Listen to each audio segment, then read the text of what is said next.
All right, hello everyone. My name's Kieran. Welcome back to the Newport County pre-match podcast, and we're doing it for an FA Cup game, which is not something I usually do, but it's quite a big one. It's got quite a few talking points going into it, so I'm delighted to be joined by Matt today, just to talk about maybe not the entire seasons in terms of overviews, but definitely this fixture and the run that has come for it. So first of all, mate, thank you for taking the time out of your day to come on and have a chat ahead of the game.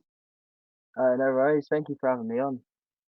Yeah, so I think the kind of first thing you got to talk about, given the tie and given, of course, the fixture for the next round is out. Of course, we're playing Man United, either team at home. Should we go through? And I suppose the first question I kind of have for you is, what does that tie mean for Eastleigh? Because I know we were talking kind of beforehand about the big fixtures you've played beforehand, and how this one could realistically topple all of them. It's like huge. I don't think it could get any bigger in terms of FA Cup draws.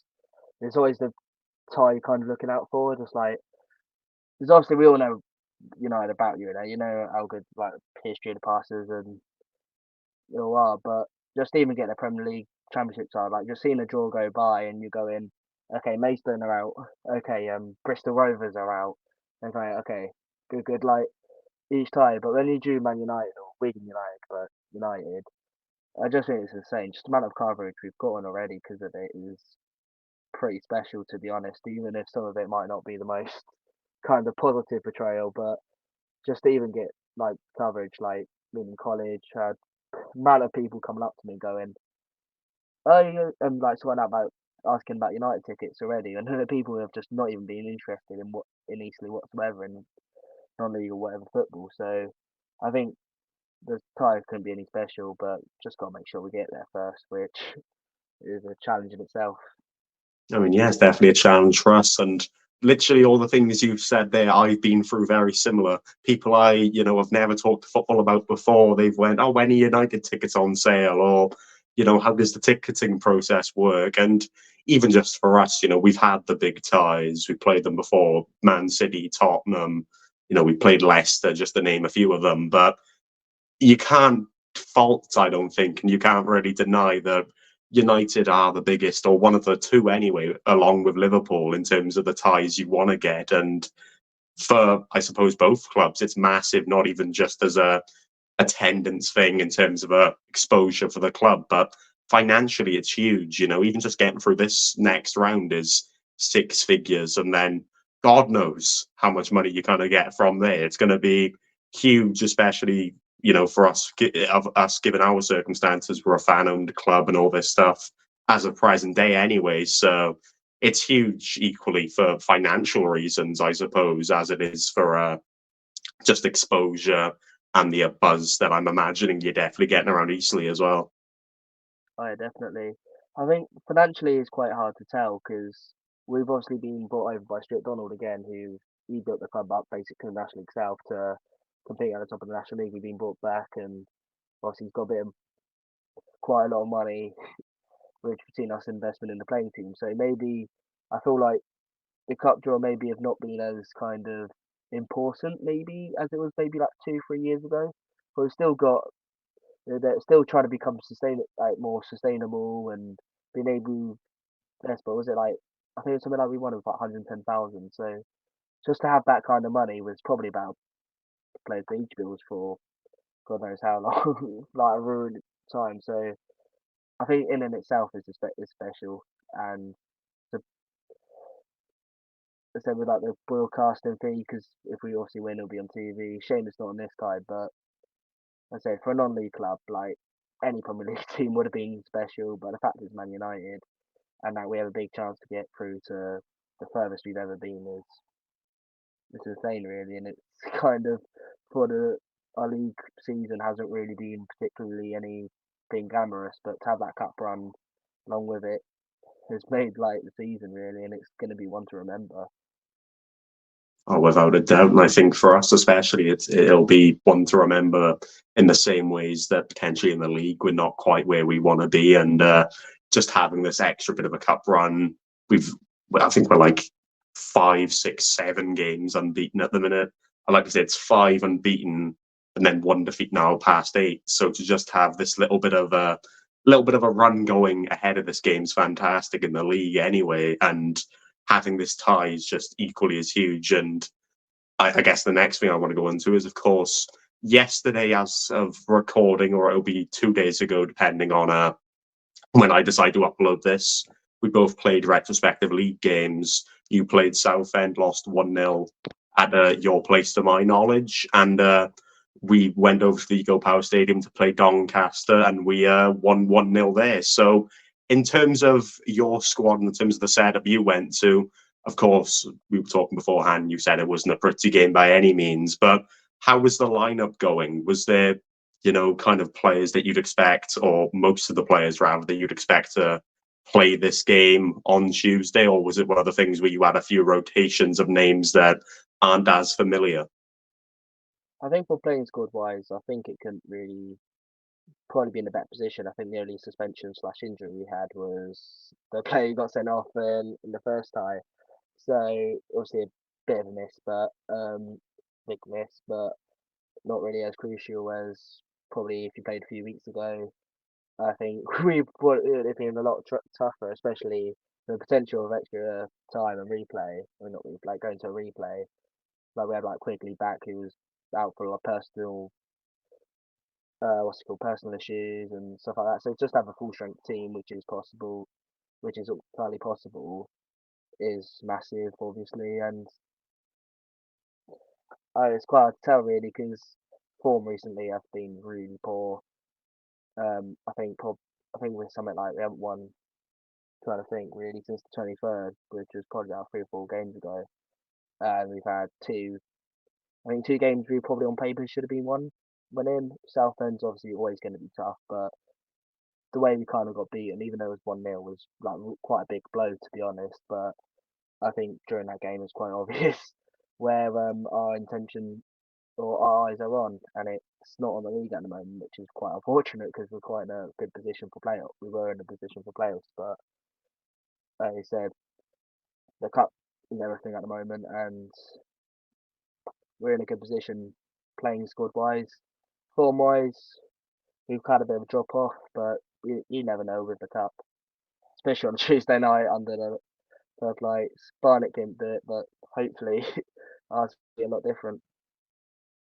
Yeah, I mean, I'm sure that you'd hope, especially for the reasons of, the tie we go into. But in terms of form, it looks two kind of different teams. We're very, for the most part, satisfied by our form in the league. And you mentioned that you're taking your priorities elsewhere in terms of the cup for, understandable reasons, to say the minimum.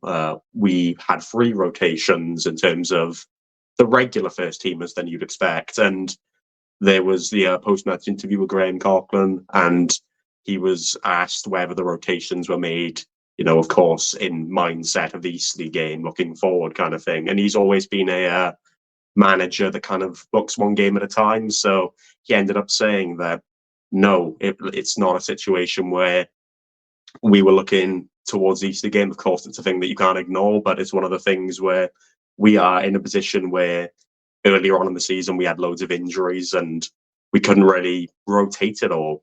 And he said that we're now able to, because of injuries coming back, we're able to rotate and we're able to have these players that all have first team qualities get into the squad and play. So it's very much one of the things that gave me definitely a bit of optimism heading on to Tuesday, because we had no injuries. Well, saying that, Matt Baker did come off. One of our centre backs came off with what looked like some form of injury, which was unfortunate. But in contrast to that, we had a separate centre back, Kyle Jameson, not play or get involved, but he was there and he was kicking the ball about. So it looks like one player could potentially be out for this game in our regard, but we could have one in a very similar role kind of taking shape to, equal that out. So it looks like we'll be able to field a full strength side, and it sounds like for the most part you'll be able to do the same. But I'll go into it anyway because I know very little about Eastleigh, and ahead of the game I'd like to know just a bit more in terms of the season, in terms of where you were pre-season. Is it one of the things where you expected to be in and around the playoffs in the National League, given, of course, it is arguably a weaker division this season than it was, in previous seasons beforehand? Or was it a thing of you were just kind of looking for stability in the league, and it was a thing where potentially a cup run you had it in mind, because it was one of the things that we always wonder about before every season is, can we do something in the cup? If I'm going to be honest, it feels like the start of the season was so long ago because we were in around the playoffs. I think we had a great playoff battle with Bromley and we were miles clear, but we had played our games before them. So I think they had like a couple of games in hand, but we were well clear. And our run near the end was like atrocious. I think we'll win. I can't remember what we were winless by, but we were bottling every game left, right, and centre. And I think we had up to Chesterfield, who were about third in the league last season. And I think if we won, not guaranteed it, but we'd be in a really strong position for our last two games because our goal difference was quite poor. But we were 2-0 up and conceded 2 goals in extra minutes and all kicked off from there. We got battered by Gateshead and we failed to beat Solihull Halifax. So it means we missed out on playoffs. And the mood I think, was really mixed because we obviously had a takeover again, had additional investment. We didn't really lose. We lost probably about quite a few key players during the summer, but replaced them quite well, I thought.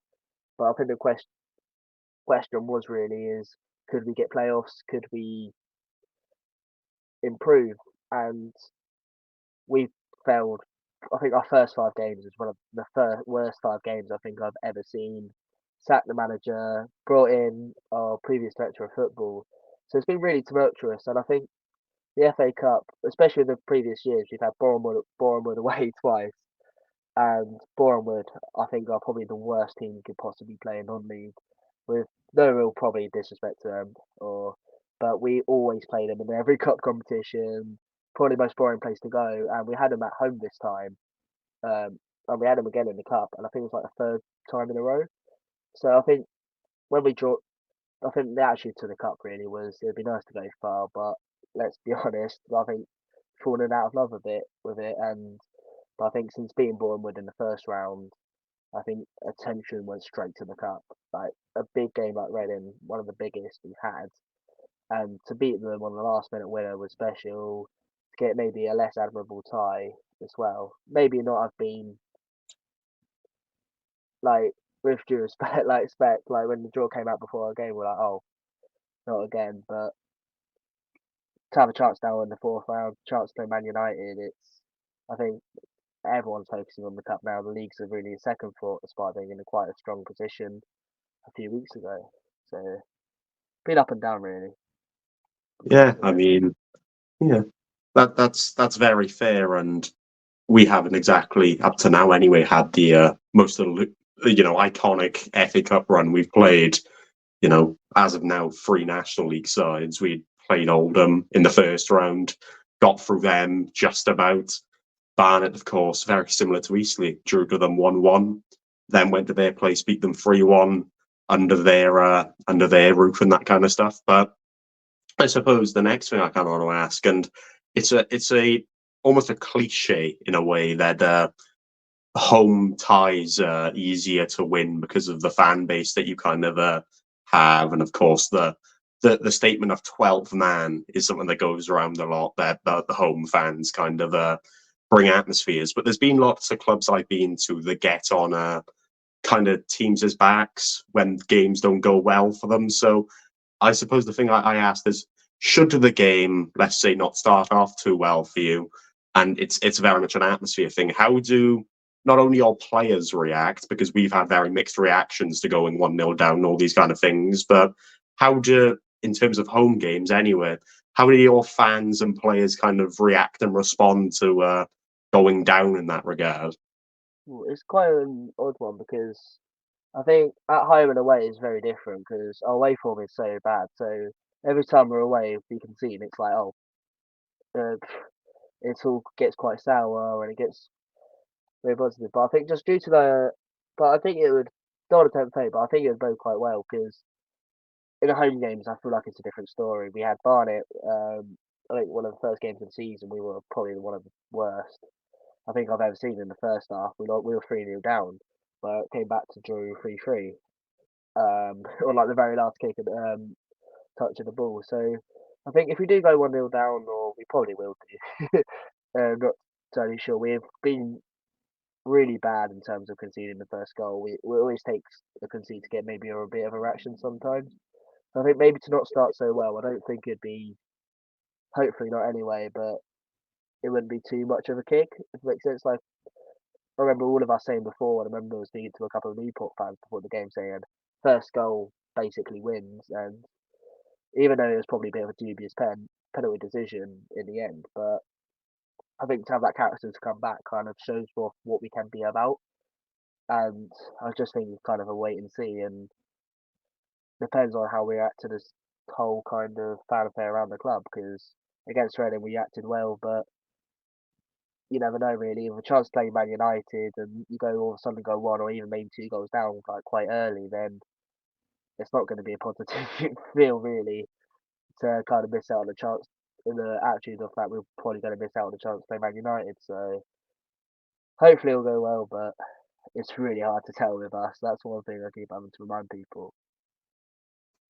Yeah, it's been one of the things that it's very hard to tell how we kind of respond to going 1-0 down, because many a times we've been 1-0 down and kind of just given up from there in terms of maybe the players' heads have dropped, because there's been many a times where we've been playing well but frustratingly can't score, and then we'll go 1-0 down. It feels like that hard work's been kind of outdone, and then the fans kind of not potentially getting the players back, so kind of you lose that atmosphere. So it was very much something I was saying to Eastleigh fans before our game, first goal wins kind of thing. But obviously it didn't quite go that way, and it was really weird when you came down. We went 1-0 up, but yeah, first half we were phenomenal. But second half, I really felt you were kind of giving it to us in terms of the pressure you were putting on, even with 10 men, and it kind of has given me the little bit of a worry, because it's added pressure. You're going to be able to play, so long as you don't get any, do any harsh fouls and stuff. It'll be 11 versus 11 for the most part. So it's kind of given me a bit of worry that this one could not go how we want it to, and all of a sudden, the season looks a lot less promising because this massive tie gets cut out, and all of a sudden we're making all the league things and kind of just trying to fight back in terms of where we want to finish. But yeah, I suppose it'll be kind of a general question here, and one of the kind of last ones I've got in terms of statements, and it's always one that I like to get. How do you think the game's going to go? Do you think that do you have rather the confidence that you're going to go through and have this tie against United, or is it going to be a thing of you think you're going to just fall short? Well, I think, to be honest with you, I'm quite pessimistic, especially compared to other people. So it's really hard to tell. As I said, just you don't know what. I feel like with us, it's been one of the key negatives is you don't know what side's going to turn up sometimes. Like we've played and teams off the park really, which we probably shouldn't have, and vice versa. So I think it'll be a close game. I think not sure, hopefully or not, but yeah, I think it'll probably be a close game. I think we'll kind of do the same things we tried to do against you in the first game, just counter attack and just hope we get that opportunity because kind of ride a luck sometimes as well. Because especially at your place, I think we rode our luck massively, and I think gonna be on it. Like I think we hit the post, but bar that really, we didn't have any really key chances. Really, we should have put away. And if I'm gonna be honest, we didn't really look like scoring either without the pen, but it's hard to tell because I think like both. I don't think that game was a one-one type kind of game. It was really cagey, and I think it'll be quite similar. But you'd certainly expect for us to kind of not be better, but be more favourites. We've got quite a good home record, so you'd expect us to be a lot better than the away game. But then you don't know, and it depends really how we react to the situation, the expectation really, because but it feels like the pressure's on us due to the media coverage, and so it's how we react to that is questionable, really. We haven't reacted well sometimes to previous games, and we've reacted well, so it is hard to tell, especially with us. Yeah, I think it's very similar to what I said when we went to Doncaster. I kind of said like it's going to be really close, and whoever really realistically gets off the on starts on the front foot, I should say, is that team that could potentially go on and win it. But I said that in the home game, whoever scores first, or whoever starts off well first, goes on to win it. But obviously that wasn't the case. But obviously there'll be the potential of extra time and penalties and all that. And we've been to a penalty shootout or gotten to a penalty shootout in a circumstance before. And it was against Brentford this season. We lost, couldn't even score a penalty. So I don't know if you've been through any kind of things in that pressure of penalty kicks and stuff. Of course, you had a penalty late on at our place uh, and scored that, and it looked kind of just a composed finish. So should it go to penalties? Of course, nightmare thing, heart in chest kind of a circumstance. Would you have the confidence at that point? Of course, home atmosphere and all this stuff. Would you have the confidence at that point that you can kind of do it under pressure, so to speak? You'll love to hear this, but I don't think I've seen us win a single penalty shootout from the youth to the main team like ever. I think one I remember for bad reasons was Salford in the playoff semi-final where we missed. I think we scored the first few, then kind of not semi bottled it, and I think there was a couple of Hampshire Cup finals we missed out on penalties, even the youth team penalties. I remember, and I think we had it was all a shot at the FA Trophy about a month ago. It went straight to penalties. I can't remember. I think we missed about two or three to the end. So as a club wise, we have not won it. I haven't seen us win a penalty shootout. I might be mistaken in terms of might have won one relatively recently, but I can never really remember. I mean, I don't think we're ever really in that situation to ever be in a penalty shootout. So I don't, I wouldn't be confident, but because I think over time as well, you'll be more probably better fit, assumingly. You would have, you're used to having a five substitutions and we're not. So I think the longer the game really, I think the worse it bodes for us. Very interesting. I mean, I wouldn't hope that it goes to penalties because just this season we've not done well in terms of shootouts. We've played one, lost one kind of thing. But you're very right in saying that it's an uncertain thing because you don't really get many chances to go to a penalty shootout, especially with these things at stakes. I suppose it all depends on how you react under pressure and how we react under pressure. And from what you've said, both of us don't react too well under that kind of pressure of penalties. So let's hope it doesn't get that far for the sake of both of us in that context. But I think my final thing I'm going to ask is in terms of your squad, in terms of the key players that you've got, because in terms of National League, especially for me, it's a little bit more. It was a bit more challenging to potentially find out who the key players are. Of course, you've got the obvious ones. I believe you've got the top scorer in the National League, if I'm not mistaken, based off of what I've seen. So, in terms of key players that you think can cause us problems, who do you think they are? I think the obvious one is obviously Paul McCallum, top goal scorer in the league, outscoring what Langstaff and Mullen did last year. So I think he's the obvious one. But with Bettu, I feel like he's a kind of striker, he's more of a poacher. He'll need a team to back him, and we've got that creative players of Chris Maguire, ex Sunderland, the amount of assists and goals he's got, and just the amount of chances he can create just all by himself. But yeah, I'm trying to think off the top of my head really. I think the two still are the obvious ones, but I think really by that it's quite equal. Joe McDonald's been brilliant for us as usual. A goalkeeper. Um, hmm, trying to, but I feel like there's not really too much standout players in the squad. But I think those two. I think the rest is kind of quite each offers something different, and um, it- it's the two obvious ones, but it's just the two players to look out for really. I think those two players on their own can cause you problems, and even if the team's not really provided you've got Chris Maguire, he can randomly score a free kick outside the box. You can create those moments from nowhere. So I'd say Paul McCallum and Chris Maguire. you've got the obvious call in our regard. Will Evans, he's got 15 goals, I believe it is, anyway, in the league this season, one of the top scorers. But very similarly to you, there's kind of just an equal amount of contribution throughout the entire squad. Very similar to Paul McCallum, you mentioned that he can score kind of just out of nowhere.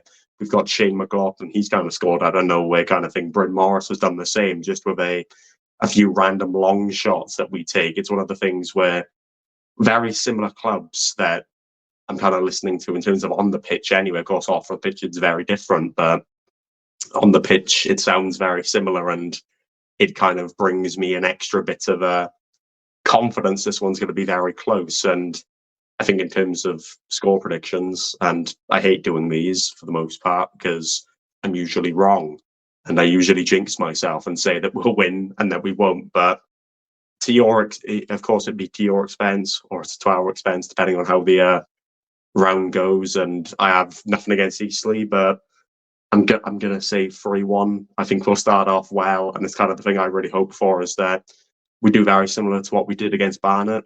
You know, we'll be 2-0 up kind of early on, and then we'll kind of be able to hold on from there. But I don't know how your defence is kind of in circumstances, but we're known to be at times inconsistent at the back. We'll be great, and then all of a sudden a massive mistake will be made. So, you know, I think it'll be 2-1, be a bit worrying, but you mentioned that the longer the game goes, you know, it could kind of bode not as well for you. And I'd hope we use the subs well. We've had conversations that we've got some options now, kind of first team quality that can come off the bench. And I really hope that they can be brought on, you know, 60, 70 minutes in, and we could score one towards the end and kind of just wrap the game up there. So I'll go 3-1 at, of course, your expense, but I'm sure you wouldn't agree with that overly, and you wouldn't be too pleased with it.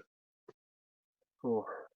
I kind of hate doing these because in the cups I have to say who will win, especially when it's a replay. It's not like, cause I remember it actually said 1-1 before last game. Oh, it kind of take me down the middle because you obviously don't want to predict your own team to lose, but you don't want to get too confident. So I'm thinking 2-2, go to extra time and penalties, and simply only because of the fact is I don't want to say that we'll lose. So I'm going to say, oh, I'd say 3-2 with a very last minute goal and I'll end. But that is not because of confidence. I I mean, really.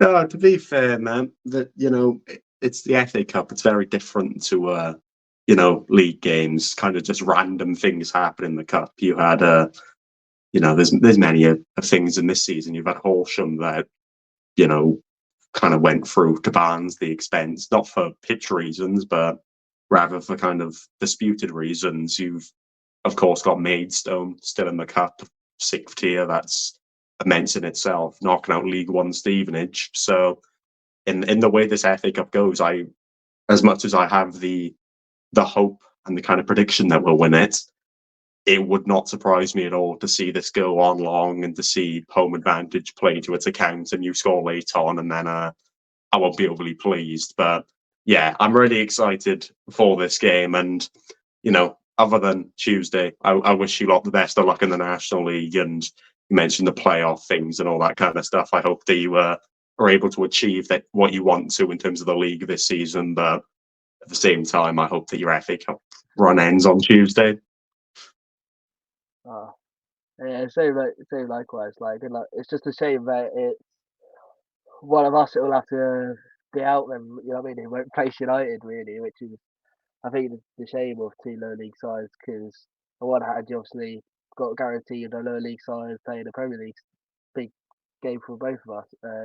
Would be a big game for both of us, but so I think one of us will miss out. And so like likewise, like good luck for the season. Really good fan base, quite friendly when we went up there, and I hope it's kind of the same for you, like friendly from us to use, and hope it, yeah, good luck for the season really. Yeah, of course. I'm glad that there's kind of no, you know, because every single Eastleigh fan I talked to, it was all positive. There were no kind of hard feelings. And it is unfortunately a situation where on Tuesday, one is going to be in dreamland, so to speak, and the other one is going to be, I think, deflated is going to be the correct word to use. So, yeah, I think I'm kind of done with the kind of coverage that I kind of want to go into. So unless you kind of want to add anything else on, I think we can kind of wrap it up there. I don't think there's anything I can add, to be honest. It's just Yeah, and I wish I could say I would be deflated, but the fact it's it's Man United at home or having to go up to Altrincham, it's not. I think kind of digs down the coffin if we do not get through. yeah, there's a lot riding on this one, and it unfortunately has to be a thing of one has to go out, and that's why I'm glad that at least there's no kind of hard feelings in terms of me to you anyway, because there's a lot of fan bases that I've known that may have been a lot more negative towards teams and have that kind of more of a grudge in that regard. So I'm really glad that there's no kind of there's no personal things here, so it's all good. So yeah, I'll link your Twitter and stuff, of course, in the description. Go chuck a follow to Matt, of course, Eastleigh fan. I don't know whether you kind of do anything in terms of tweeting about the games and stuff, but yeah, I'll chuck that kind of stuff in anyway. Yeah, I don't really, what's it called, any of the social media or anything like that. I was thinking of before doing like a podcast, doing a page, but I've never really gone for it. And to be honest, I don't think that'd be the market for it. But yeah, thanks for having me on. To be honest, it's great. It's great to. I really enjoy doing stuff like this, and it's great kind of just speaking to a fan of the other side, really, because when you go into a game and you've also got the home and away sections, you're kind of the enemy, and it's just nice to kind of have this kind of chat, really, have this, and you kind of understand what everyone's about, really, like the opponents and how much it means is things what football's all about, really.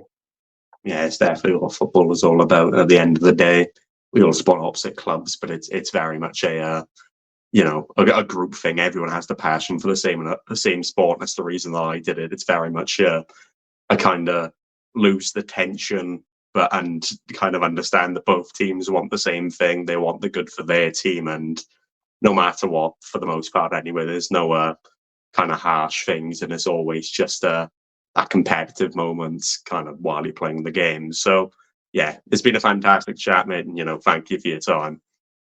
Thank you. Yeah, thank you for having me on.